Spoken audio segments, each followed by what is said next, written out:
All right, good morning, friends. This is an interesting story. So remember, I think it was last week, Barbados was hopefully trying to attract people to move there for anywhere up to a year with no penalty. You can fly back and forth as many times as you would like and work from home, let's say, from home on the beach in Barbados. Sounds good. To entice us to travel there. Well, Uzbekistan's the latest. Here's their tourism plan. They will give you money if you visit the country and happen to contract COVID-19. Now, they're saying if you genuinely visit and you end up contracting the virus, you will get $3,000. That's U.S. funds. It's helped to cover any medical bills. The government is confident tourists will not get the virus. However, there is an uptick.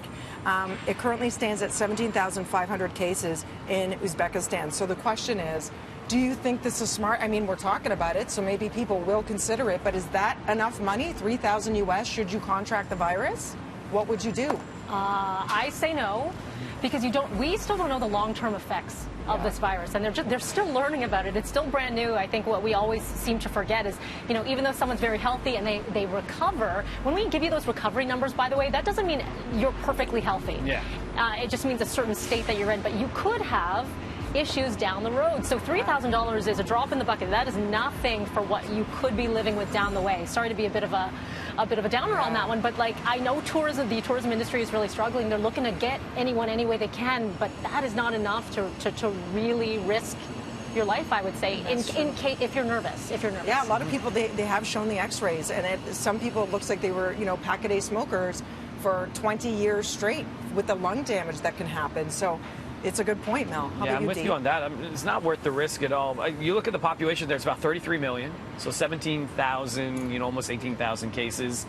They're saying it's low for the population that they have there, but I'll be honest, I never looked at Uzbekistan as a tourist destination before this. I don't know if now and maybe getting paid in case I get sick is really influencing my decision to go there to travel, And in terms of the health system, like you were speaking earlier to the mayor of Niagara Falls, people, they're desperate to get out. They want to gather. And then where do you get sick? How is the health care there? There's so many questions that go beyond just covering those costs. And we are lucky here in Canada to have an incredible healthcare system that's offered to us. And we have some of the top hospitals in the world.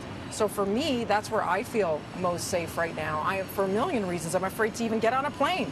The risks incurred in flying alone.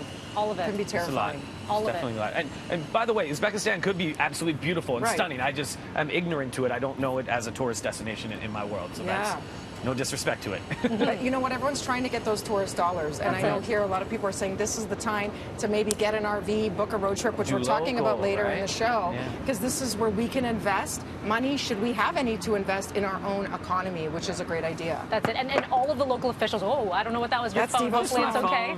But they keep saying invest in your local communities right now. We are struggling here at home. So if you can put your tourism dollars right now and keep them here, that is great. Like I did Deerhurst Resort, and I'm going to give them a shout out because they did a really great job social distancing. The beaches, you kind of felt like you were on vacation. They spread out all the lounge chairs. They closed a bunch of the amenities. You felt safe. And like you said, we have the best hospitals here locally. If something were wrong, you could go home and be seen, and you could be close to home.